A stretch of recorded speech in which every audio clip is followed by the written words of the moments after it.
we need to appreciate and thank God for. The third one after that is the blessing of being provided for, provision, sustenance. For God could have just created you, provide you with your light, and give you no sustenance. And therefore your life can continue. You need to be sustained. Every soul requires sustenance of one form or another. But the human being made of dust and water must be sustained on what comes from the earth. As your body came from the earth, you can only be sustained from something that is from the earth as well. So he provided you with sustenance, rizq. As the third most important blessing, being created, being guided, being provided for. And for sure, if God created you, God will sustain you, will give you your provision. You should have no doubt about that.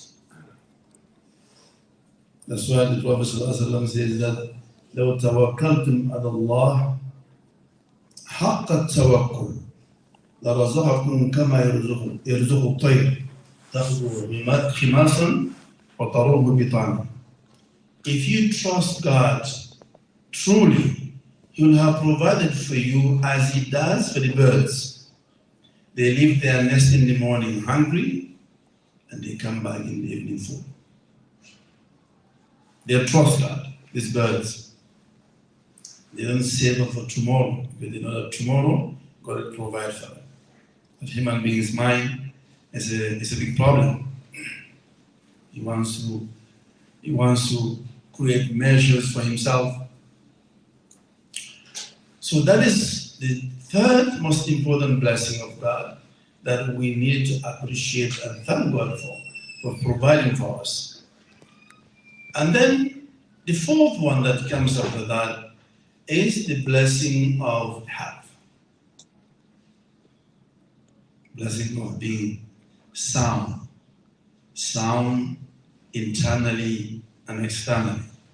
Sound heart, sound mind, sound body. So the blessing of health. Because with all this, if you are created, you're guided, you are provided for, and you are sick, then you will not enjoy all of that. When you get sick, you lose your appetite for food. Food is your provision, it's there for you, but you can enjoy it, you can eat it. So for you to have a full enjoyment of all these blessings, you need to be healthy. Then He provided you with health as well, make you sound. He said. So Sayyidina Ibrahim, these are the blessings that he counted. He reminded his people, الذي خلقني فهو يهديني والذي هو يطعمني ويسقيني وإذا مرضت فهو يشفيني. He said to his people, الذي خلقني, I worship the one who created me, فهو يهديني, and guides me. والذي يطعمني ويسقيني, and the one who gives me food and drink. وَإِذَا مَرِضْتُ, and when I fall sick, يَشْفِينِي, He makes me sound. He heals me. He gives me health. وَالَّذِي يُمِيتُنِي ثُمَّ يُحْيِينِي, and the one who puts me to death and brings me back to life. The one who does all of this is God. But health, after all this, is the crown of the blessings of God. If you have everything, you don't have health, you still have nothing. If you are in pain and you are a king, and they tell you that if you give away your kingdom, you'll be healthy, surely you'll choose health over your kingdom. Because your kingdom has no use for you if you are sick. if you're in pain. So that is the importance of it. That's why they say that الصحة تاج على رؤوس الأصحاء لا يراها إلا المرضى. That health is a crown on the head of those who are healthy. Nobody sees the crown except those who are sick. When you are sick, then you see the crown of health. Those who are healthy, you see the crown on their head. You envy them. You yearn for what they have. You will wish to give everything just to be as healthy as they are. Yet we forget somebody is healthy, is complaining. God has done nothing for me. I am poor. I'm this, I'm this, I'm that. But you're healthy. That's enough. With health, you can achieve all your goals. With sickness, you can't get anywhere. That's why in the prophetic tradition, in the hadith, the Prophet ﷺ says, من أصبح معافى في جسمه آمنا في سربه وعنده قوت يومه. If any day you wake up in the morning, معافى في جسمه, your body is healthy. You get up in the morning, you get up healthy, sound. There's no sickness in the body. First, آمنا في سربه. When you wake up in the morning, you are healthy and you are feeling safe. There's no threat over your head. There's no cause for fear. معافى في جسمه آمنا في سربه. You can walk around with no fear. وعنده قوت يومه. And you have food for the day. Not tomorrow, not for the year, not for the month or for the week. You have food for that day. معافى في جسمه. You get up in the morning, you're healthy. آمنا في سربه الأمن. العافية first, health, soundness first, and then security, safety, second. And then provision for the day. You have food just for that day. Because every day is a package. And every day comes with its own package. Don't worry about tomorrow. It will come with its package. It's a full package. Your result tomorrow definitely will come to you. Why worry about tomorrow when you have today? So you spoil your today for tomorrow. But when tomorrow comes, your tomorrow is spoiled for the next day. So you are always worrying about the next day, about the next day. You don't enjoy a good day in your life. Your life is driven by fear. Fear of the unknown. Fear of tomorrow. So you don't have now, you don't have tomorrow anymore. It's time for you to change that. To enjoy your today to the fullest, and tomorrow will be better than today. After tomorrow will be better than tomorrow. It gets better and better. Mostly all these fears are just in your mind. They're not real. It's a hope. So if you are healthy and you have no fear, no threat over your life, you feel secure and safe, you have food for the day, فَقَدْ هِيَتُ الدُّنْيَا بِحَذَافِيرِهَا. He says that God has given you the whole world. If every day you have these three, the whole world is yours. What more will you get in this world other than this tree? You have food for them, you can eat more than a meal. You You can't sleep more than one bed. That's all you can have. So if you are healthy, you save, you have provision for the day, then you are a king that day. Because you have everything that a king has. But they have something that they don't have, and that is feeling safe and content and satisfied. That's why he began with the idea of al-afiyah, mu'afa, being sound and healthy. Because human beings, our health is threatened by two major problems that make you sick. Somehow, any sickness, whether physical or psychological or spiritual, will have roots in these two. One is called fear. Fear will make you sick if you live in fear. The second one is grief.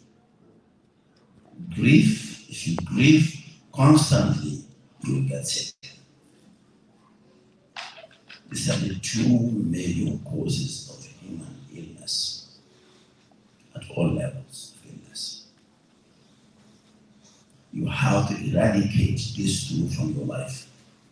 You have to get them out. You have to heal yourself.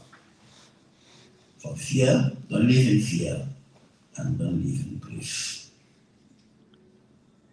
So these are the two major sicknesses that Quran teaches you how to overcome them, how to recover yourself from these two. And God sent the prophets to teach us how to heal ourselves by means of His words. So He says, we send down from the Quran what is a healing and mercy. يا أيها الناس قد جاءتكم موعظة من ربكم وشفاء لما في الصدور وهدى ورحمة للمؤمنين or humankind. An admonition has come to you from your Lord, and a healing for what is in your bosoms, and a healing for your hearts and your mind and your body, and a guidance and a mercy for the believers. To fear and grief, you have to tackle them. They depreciate the quality of your life. Whether you are wealthy or you are poor, it doesn't matter. If fear is in your life is bad. If grief controls your life is bad. And just having wealth cannot change that. You have to deal with it. To find happiness, because you can't be happy if you live in fear. You can't be happy if you live in grief. To attain to true happiness, you have to live a life free of fear and grief. الخوف والحزن. Allah says, ألا إن أولياء الله لا خوف عليهم ولا هم يحزنون الذين آمنوا وكانوا يتقون.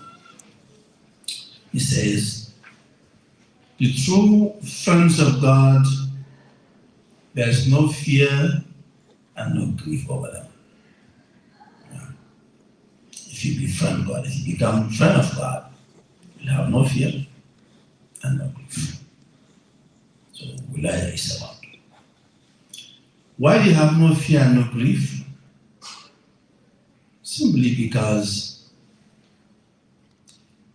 if you have faith in God, truly, you have no fear.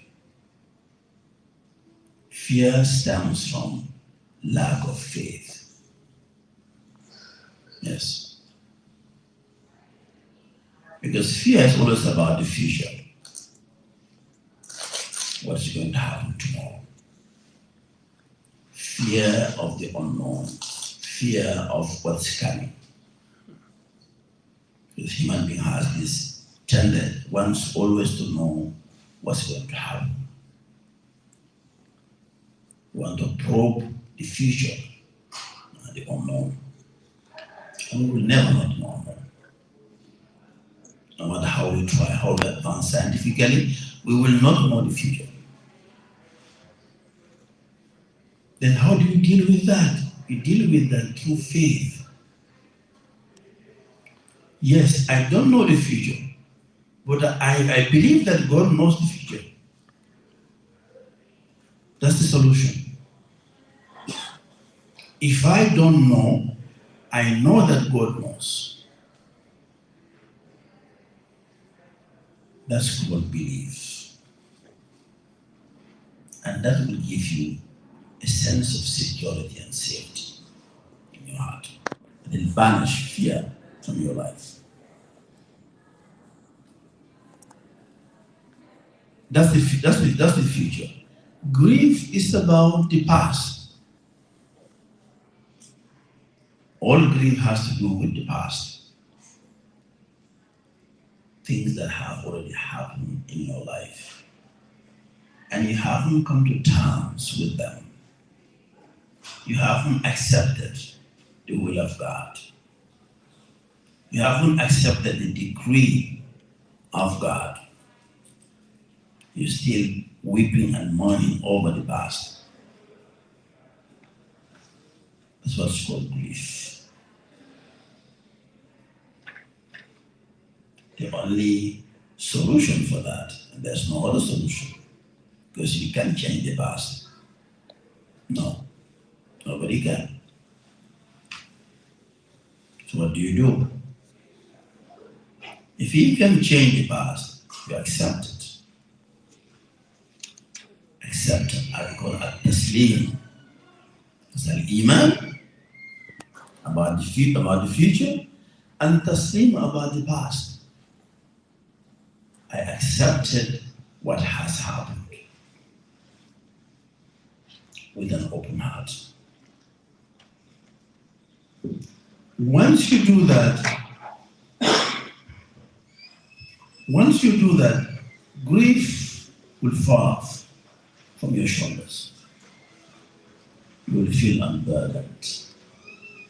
Because the likeness of one who is carrying grief is like someone who is carrying a heavy load over his shoulders. So heavy that it's crushing him down. What do? You are carrying such a heavy load. Throw it away. But people don't do that. They keep holding onto the load, onto the burden. They won't let it down. They won't let it go. They can't throw it away. They feel attached to this burden that they are carrying. So that's called, that throwing it away is called taslim. To submit and surrender yourself to the will of God. If you do that, the burden falls off your shoulder. So then you feel light, unburdened, free from this baggage you carry. Baggage. A baggage from 10 years, 20 years, you're carrying it in now. And as days goes by, it gets heavier because it builds up. It keeps crushing you down. You have to let it go. Okay, you're going to get sick. The sickness of grief will settle in your heart. When that happens, what exactly happens to a person when grief continues to crush you on its weight? It affects your heart.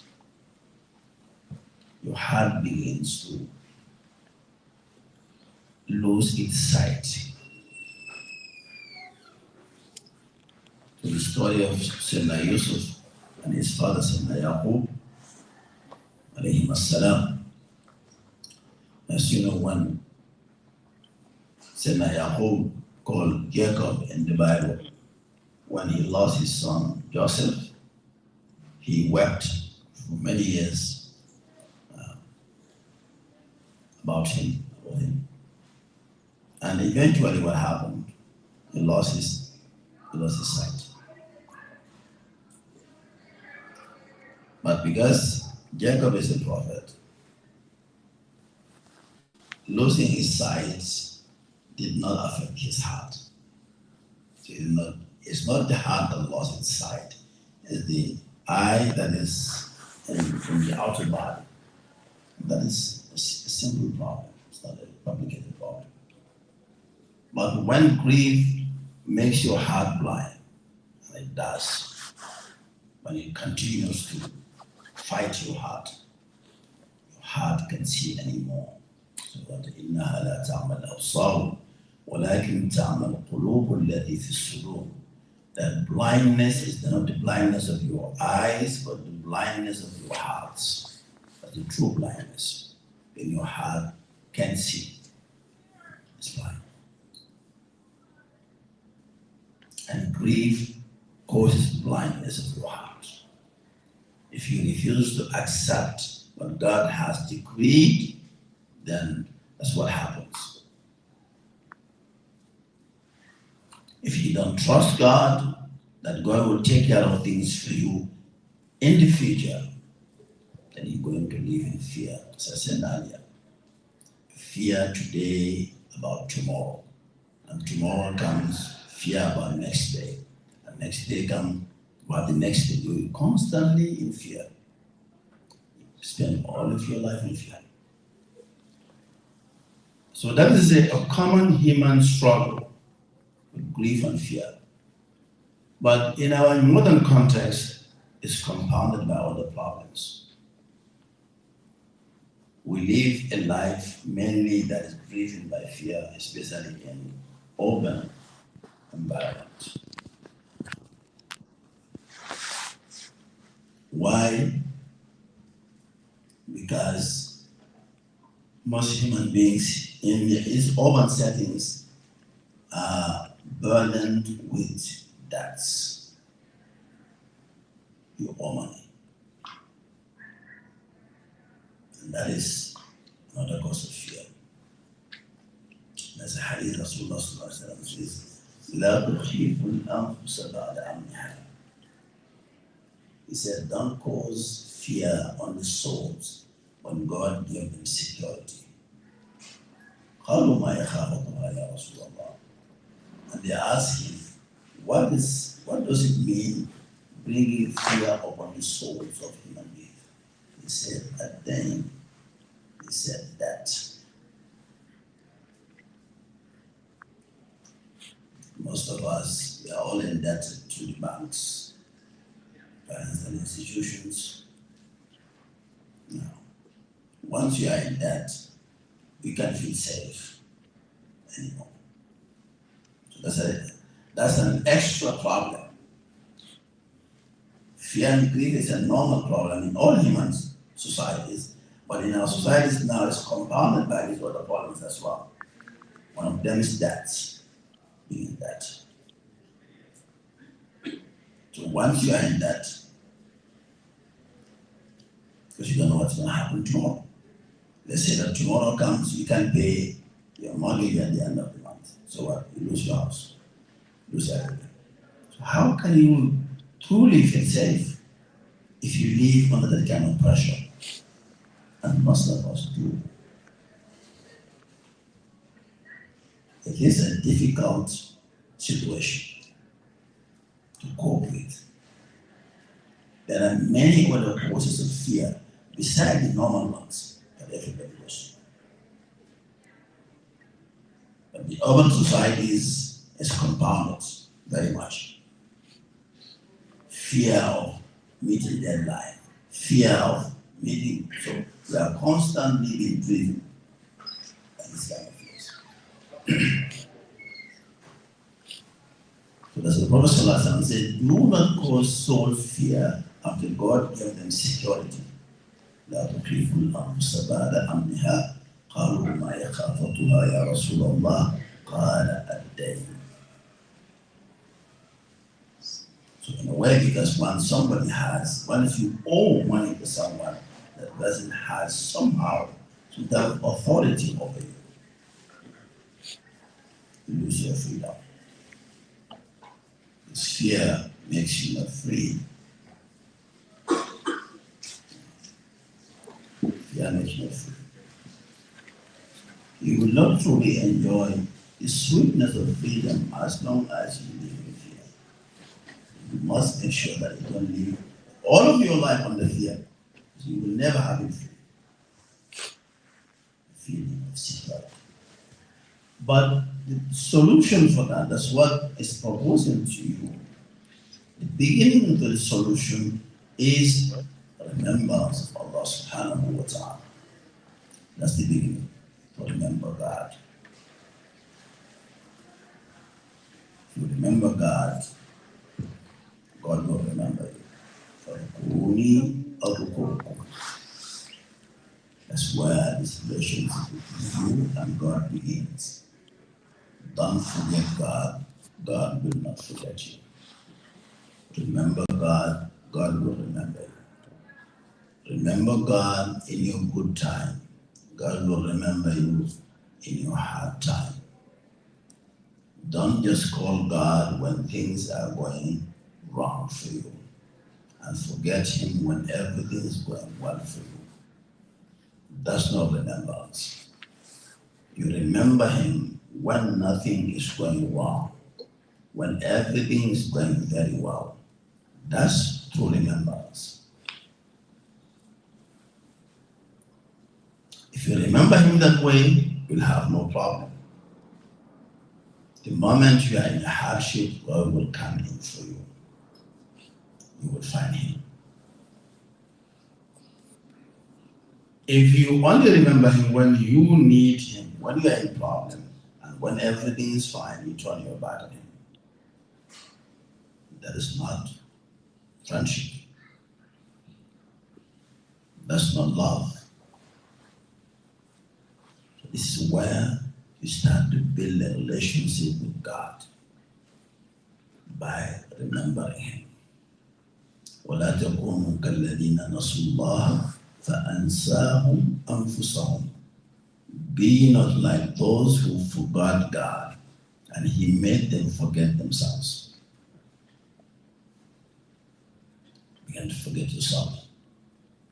So then the example is Yunus or Jonah in the Bible.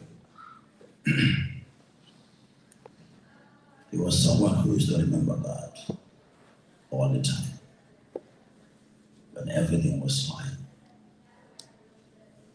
And his story we are well familiar with. When he fell into water and he was swallowed by the fish,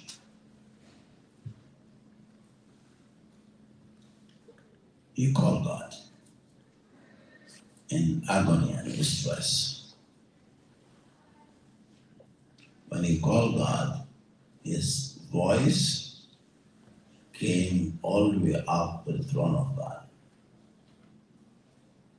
As you know, the angels who carry the throne and the angels who circumambulate the throne, الذين يحملون العرش ومن حوله, because they are used to his voice. They keep hearing his voice all the time. He's glorifying God morning and evening, day and night. So there's a familiar voice in that presence. So when his voice came up, asking for help, so the angels who are on the throne who carry it, they said to God, this voice seems familiar. God said, yeah, it's my servant, Yunus. They said, that's that one who always calls you and glorifies you. He said, yes. So they said to God that since he used to remember you in his ease, now remember him in his hardship. So And at the end, the angels are interceding on his behalf. Then, of course, God gave orders to the fish to release him. And clearly God says, فَلَوْلَا أَنَّهُ كَانَ مِنَ الْمُسَبِّحِينَ لَلَبِثَ فِي بَطْنِهِ إِلَى يَوْمِ يُبْعَثُونَ. Was he not, Jonah, was he not of those who used to glorify God all the time? He would have remained trapped in the belly of the fish to the day of judgment. Can get out.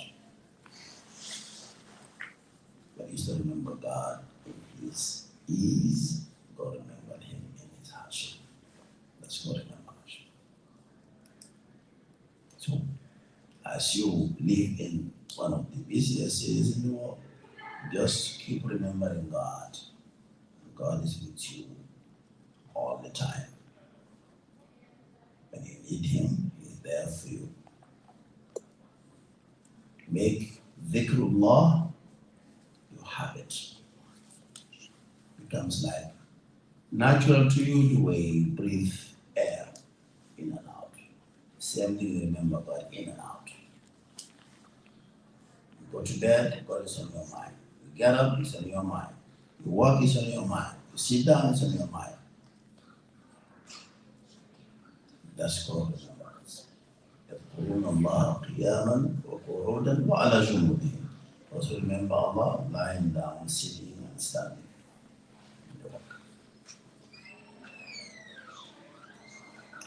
That's the first thing. To be able to survive in our modern societies, all the pressure that we go through, to combat fear and grief that make you sick. That's the first thing. The second one, after remembrance of God, is to develop love for God. To love him. يحبهم ويحبونه. He loves them and they love him. How does that work? What is the sign of love of God? How do you say you love him?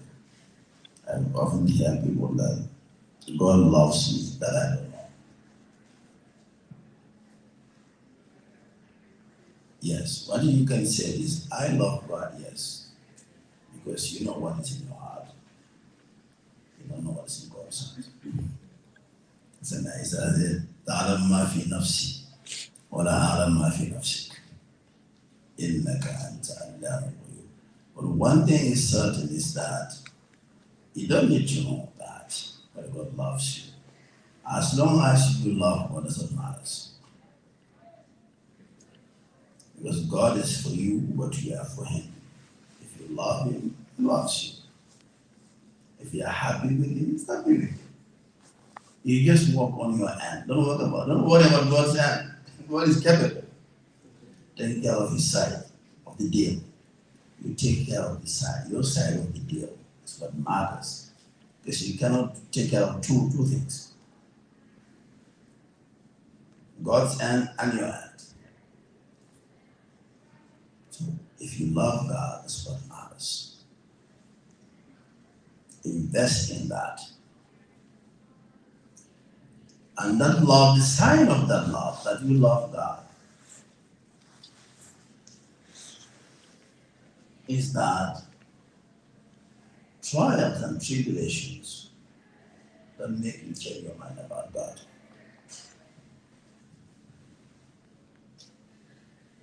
That's what, because God will try you. If you say, I love God, it's going to try you, going to test you. Are you genuine or false? Are you true in your claim, or is it a false claim? You don't love him. Just on your lip service. So trial will come right after love. It will test you. حسب الناس أن يتركوا أن يقولوا آمنا وهم لا يفتنون. You people think that they will just say, we believe, and then will be tried. Just to see whether you're true in your love or not. So you're going to go through trials.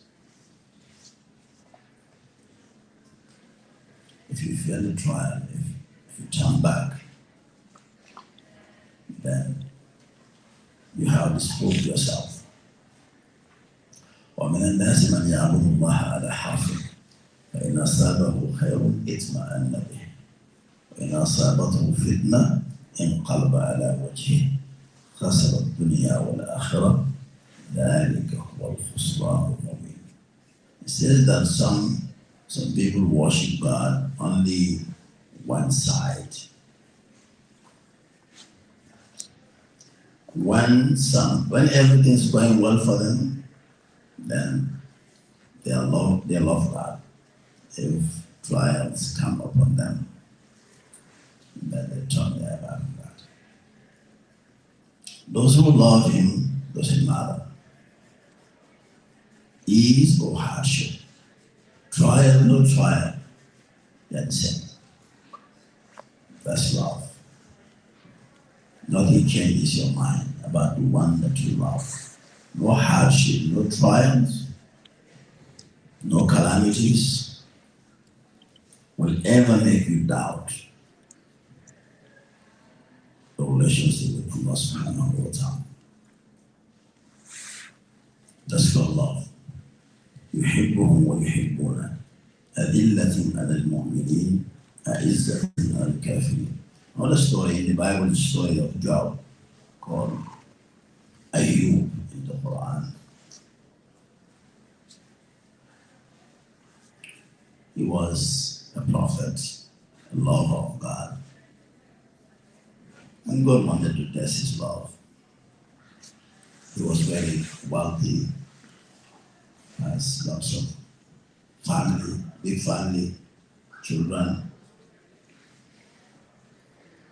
health, so about today. And he began to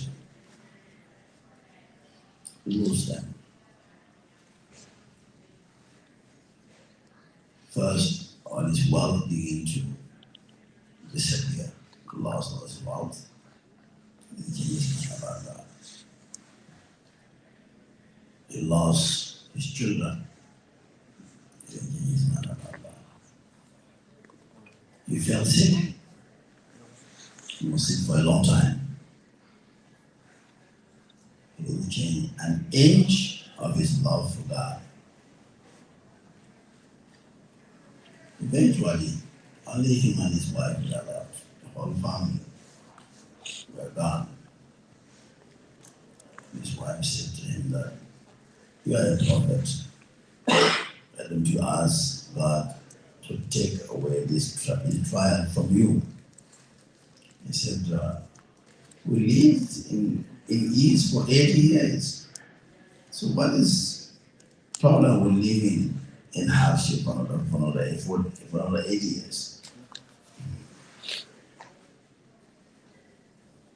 You cannot assess your love or relationship with God based only when things are going the way you want things to go. There is sweet time and bitter time also. That's what true love is about. If you love somebody, you stick to them no matter what happens, in good times and also in bad times.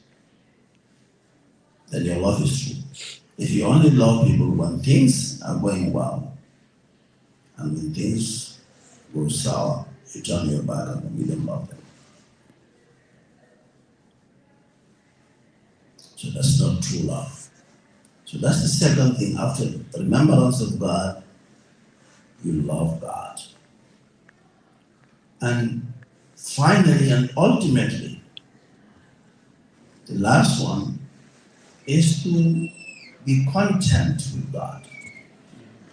That's called Ridwan.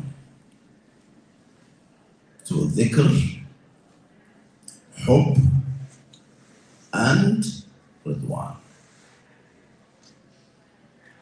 Contentment is also another level beyond love. Because you can love someone, but you are not content with them. You're still looking for more. That's what we mean by content. Because once you are content, you don't look for more anymore. You don't look around anymore. That's why contentment is always associated with lowering your gaze. But in the sense that you lower your gaze in the sense that you're not looking for more anymore. Because what you have fully satisfies you. Why do you look around anymore? If you're looking around at me, then you are not satisfied. So once you are happy with God, you're content. That's what you call happiness. You're content. You're content because you're happy with the one. Then you don't look anywhere anymore. That's one of the key characteristics of the Prophet ﷺ. The day that he came on Isra and Mi'raj, the day that God called him, he came to visit God. God described how content he was by saying that مَا زَاغَ الْبَصَرُ وَمَا طَغَى. But when he came to meet God, his gaze did not wander. Looking sideways. But looking sideways or looking around is a sign that you're looking for something more. You're not happy with what you have. You're not content. So God said his gaze did not wander around. وَمَا طَغَى, and did not look beyond, be curious and see what is there. Because he came with a heart that was satisfied and content. So contentment, beyond love, beyond above love, that's the last and the ultimate connection with God. Once you have this tree, then your heart is fully sound and healthy. Remembrance of God, love of God, and being happy and content with God. So this is what Allah sent all the messengers to teach us how to connect with God at these three levels. At the level of remembrance, at the level of love, and at the level of happiness and contentment. And this is what heals our hearts.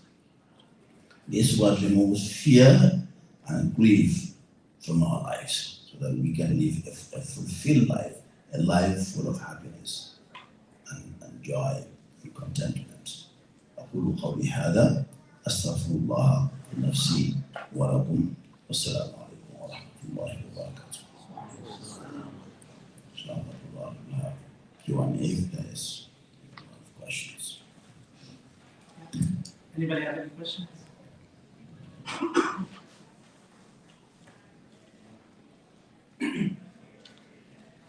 Yes. So when you were saying about Yunus alayhi salam, that he was of those who glorify God always, right? So it's like a noun, right? In the So yes, now yes. So can you shed some light on the fact, like I know in another talk you mentioned about, if you get angry twice a day, then you're not in sabir, So what happened with Yunus? That did he forget, and that is he constantly? What does it mean for constantly remembering? And did he forget something? But then still, even though he made did he forget? I don't know. Mm-hmm. Like, can you shed some light on that? And then the process of, how long was he in the fish? And then when did he, what was the progression of his dhikr? So the Quranic language is very precise. There's a difference between verb and noun. When God uses a noun, a verb, it means that the action takes place within a frame of time, but it's not all the time. It's not perpetual. So let's say God says that so and so lies. That's very different when he says that so and so is a liar. When he says so and so lies, maybe sometimes they lie, sometimes they don't. Once he says he's a liar, then they do lie all the time. It's a permanent character. That's what we call character or characteristic. Something becomes a character, it becomes a noun. So he said, كان من الصادقين أو من الكاذبين. He was of those who lie or those who are truthful as a noun.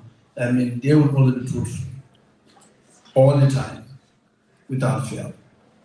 So in the case of Sayyidina Yunus, he used the noun al-musabbihin. That means he was somebody who does tasbih all the time. Until that became a permanent feature of his personality. But of course, human beings sometimes we forget. Yeah. Sometimes we forget, and he forgot. And he left without God's permission. That was the whole story. Moral of the story. He left without permission from God. And therefore he got into trouble. But because by habit he glorified God all the time, it kicked in naturally. If he was not somebody who is not habitually doing dhikr, he will forget for good in that distressful moment. But so when the fish swallowed him, it was night time. The fish went down to the bottom of the ocean. And so it was three darknesses: darkness of the night, of the ocean, of the belly of the fish. Three darknesses. It's like somebody who went back into the womb again. That's what Dhulumat and Salas. God creates you in three darknesses in the womb of your mother. So Sayyidina Yunus kind of reenacted the entire process of being born again and what that means. So he was swallowed and lived for 3 days in the womb of the fish and then delivered on the shore for 3 days. So then, by doing this, God was showing him that his own weakness, so that he may have mercy for the weakness of the people who is trying to go to God. And that was the lesson that he learned from the experience, the trial. Yeah. As for us as well, to Exactly. remember so we can get into Exactly. This is how we all came into this world as helpless children. Yes, brother. Assalamu alaikum. Alaikum salam.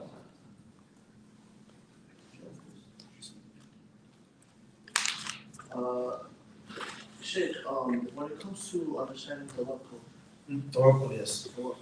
Trusting in Allah, you know, there's a tradition and a notion of, you take one step and Allah subhanahu wa ta'ala, that's this notion.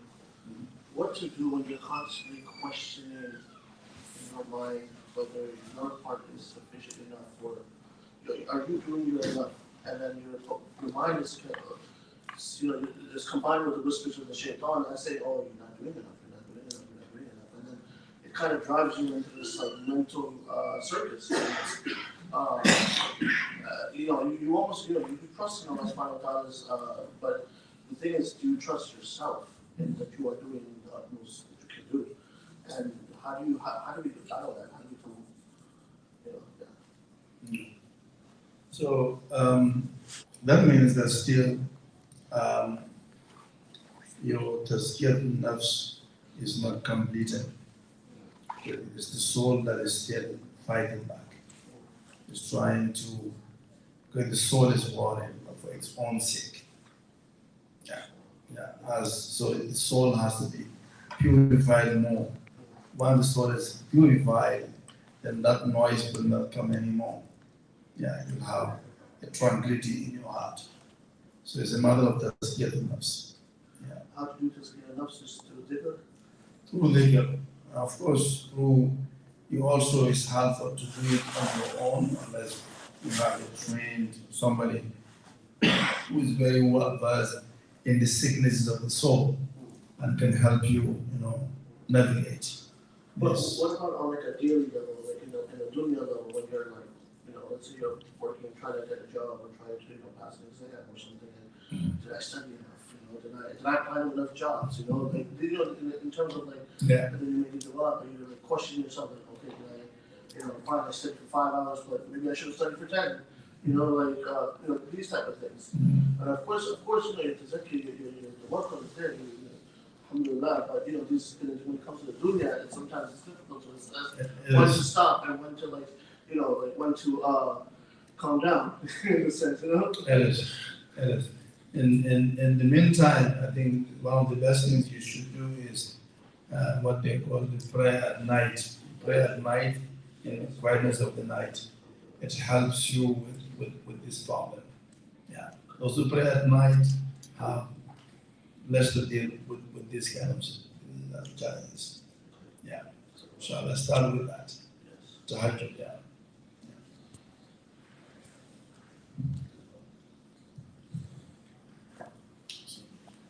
So Zakir, very amazing talk. As you mentioned, is a very good part of the vision, right? And as the brother was mentioning, like this is only one part of the vision. Like the vision is meant to be a complete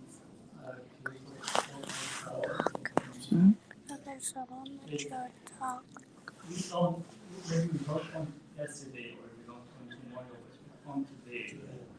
We were asked to work hard on traffic, said اللهم إني أعوذ بك من الهم والحزن أعوذ بك من العجز والكسل.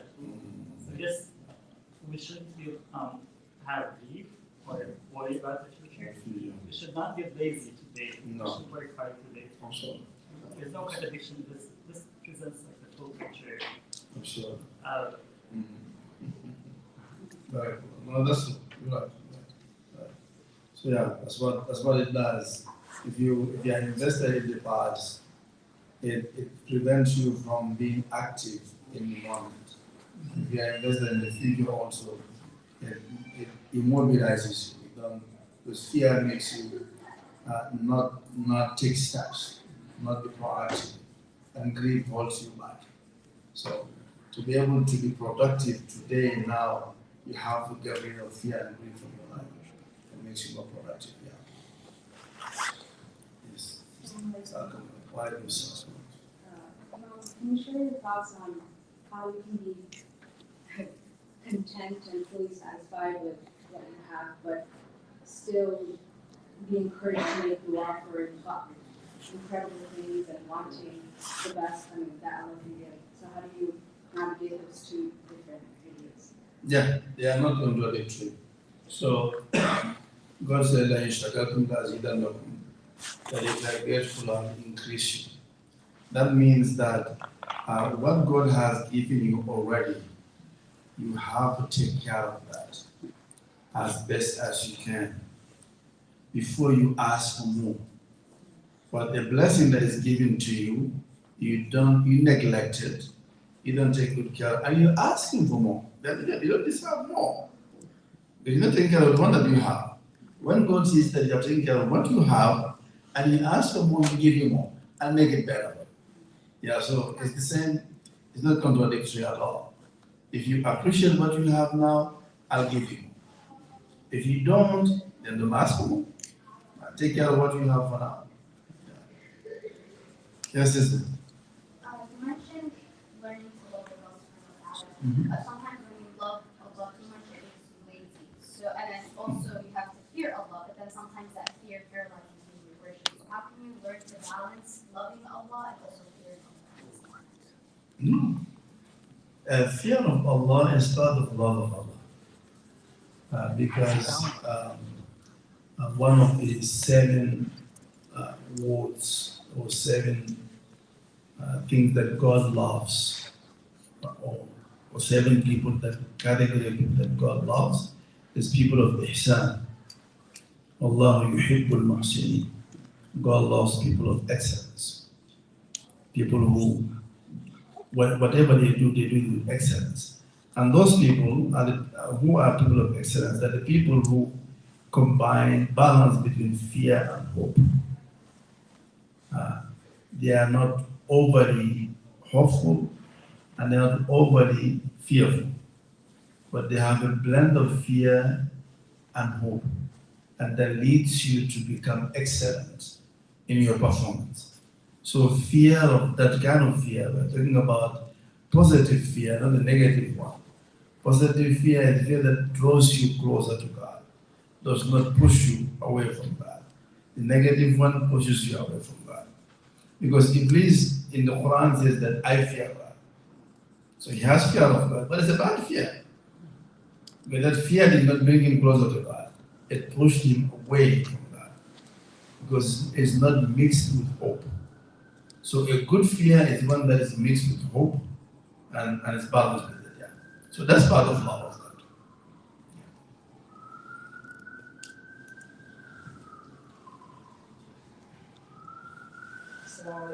Thank you for this wonderful celebration speech. And the morning when I prayed Fajr, so I prayed to God. I said, God, okay, everyone faces a lot of problems. I said, God, show me signs where like I don't know what is this like. Are my past sins or deeds are affecting me today, or still I'm facing or the curse of those deeds? And now listening to you gave me some relief. Thank you very much. And I have a question. You say like Allah said that وقلت الأضوار الثلاثة وأصحاب الميمنة مع أصحاب الميمنة وأصحاب المشأمة مع أصحاب المشأمة والسابقون السابقون أولئك المقربون. And then he mentioned that they will be less at the end. What we can do to be in the saf of muqarrabun at this time, at this chaotic time? What we can do as youngsters, everyone, like we strive for this world. We have to keep that word as well before our eyes. So what we can do to be on the saf of muqarrabun? So, Muqarrabin, it means that people who are drawn close to God. They are the people that have attained the maqam of mahabba, people that have attained the love of God, that God loves them and they love God. Those are the ones who are called muqarrabin.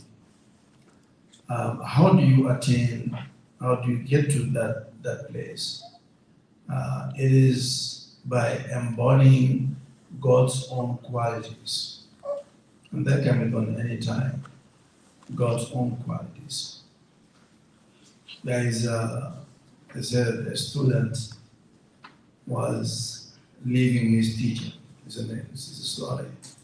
And was going back after spending many years with his teacher. He was bidding him farewell. He said to the teacher, give me a final advice before I part from you. Something I can hold on to. He said to him that, take one of God's qualities and make it and embody it. He said to the teacher, like what? He said, the truth. God's name is Al-Haq. Be truthful in everything that you do, and God will love you. And they parted from that. The student went back to his home, and something happened, unfortunate in his life, between him and the neighbor's daughter. And so the neighbor's daughter and him had an unmarried affairs, extramarital affairs. And of course, the mother came out. So the neighbors, they took him to, of course, the qadi, the judge, they took him to court, that he has the girl now is accusing him of. So when he came in front of the Qadi said that, "Do you know what these people are accusing you about?" He said, "I know." He said, "Did you do it?" He said, "Yes."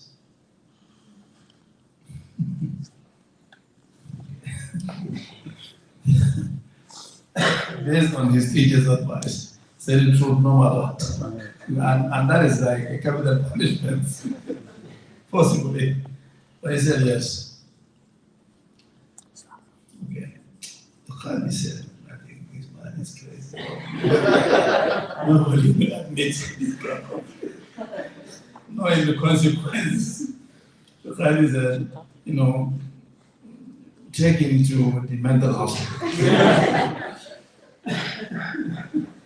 That's because this healthy, sound mind will not, nobody will make that kind of confession. They took him to the mental hospital. He was there for some time. And the Qadi then said to him, the people like, "No, just let this man go. He's not I can't send him because he's not in his right mind." And he was released. So if you take what brings love between two entities is some kind of common identity. If God loves something, if you embody that thing, He will love you as well. God loves truth. If you are truthful, God will love you. God loves patience. His name, As-Sabur. If you are patient, God will love you. And God is excellent. If you embody excellence, He will love you. So this is how you earn the love of God. Not just by practice, prayer and fasting. These are all good. But by embodying God's own qualities. That's the way that God will earn God's love. Yeah. And God will bring you among the Muqarrabin. Yes.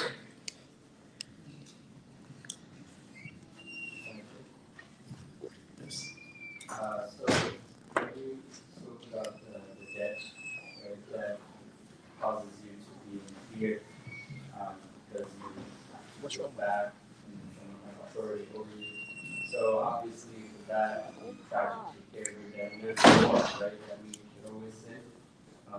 But I wanted to know what more we could do, and also in a situation like you sharing knowledge with us, and then we have family and friends who just give us gifts, and Allah subhanahu wa ta'ala keeps giving us, and we have employers who give us, we feel indebted to everyone, right?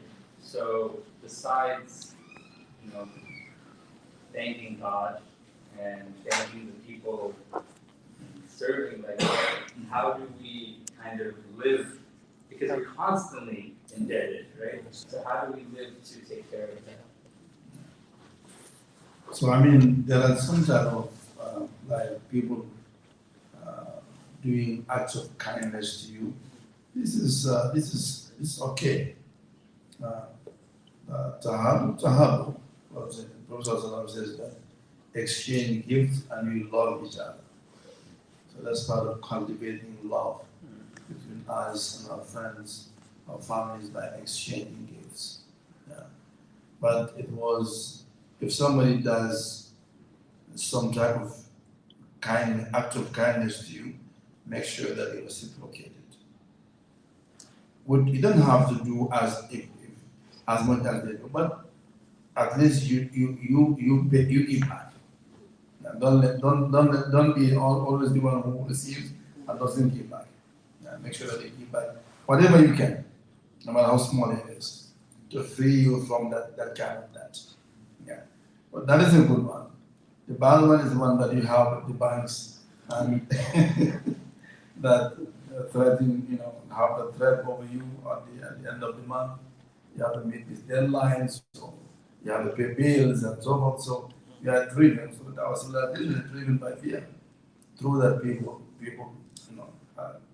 are forced to work and overwork and so forth, and have no free time to actually concentrate on real life. Work becomes your life now. Because human being wasn't created for that. God created us for something higher than just work and live. Animals do that as well. They just work, they live. But human being needs to have time to reflect, to think beyond himself and beyond his physical environment and be able to transcend. Yeah. So this is the purpose of the human being. But because of all these things, we forgot our purpose in the midst of all this running around. Yeah. Thank you so much for your words. Thank you. To start your talk, you mentioned how the first blessing to be grateful for is of creation and of existence. And I have someone very close to me, a Muslim, who sometimes wishes that she hadn't been born. So is in a state of mind where she's not able to have gratitude for just the basic fact of existence. And I'm curious, what would your approach be from a spiritual nature beyond attending to the mental health nature from the spiritual side? What would you recommend for someone who struggles to consistently be grateful for even just the bare fact of existence? Sometimes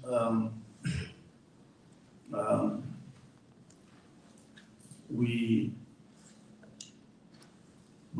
human being we take note of things that are far away from us and overlook things that are very close to us. Sometimes, if you can only make people look closer instead of look further, you can change their life for better. What says, إِنَّهُمْ يَرَوْنَهُ بَعِيدًا وَنَرَاهُ قَرِيبًا. They see it far and we see it closer. So as your gaze becomes closer and closer, then you began to see the multiple blessings that you already have, that you have overlooked all your life. So you need, and in the end, it comes back to that fundamental blessing of creation. But because you look far, so you don't look at your creation, on creation. That's the last thing you see. You see how much you have. Because human beings between being and becoming. Being is what you are, and becoming is what you develop and grow into. But instead of talking about developing and growing, we first talk about being, because becoming came out of being. But we all see the becoming, the growth and expansion and so forth, but we don't look at the seed out of which that becoming came from. So you have to slowly talk to people and try to bring their mind back to those fundamental, those small, invisible blessings that they have looked all their life, overlooked all their life, and bring them to realization. But dhikr is the remedy. If you can just do dhikr, all this will come back to you. Yeah. Okay.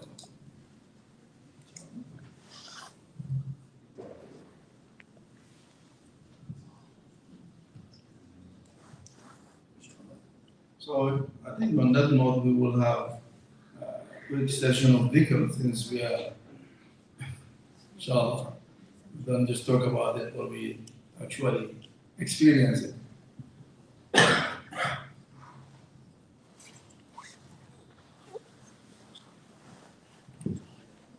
We have copies of these dhikr.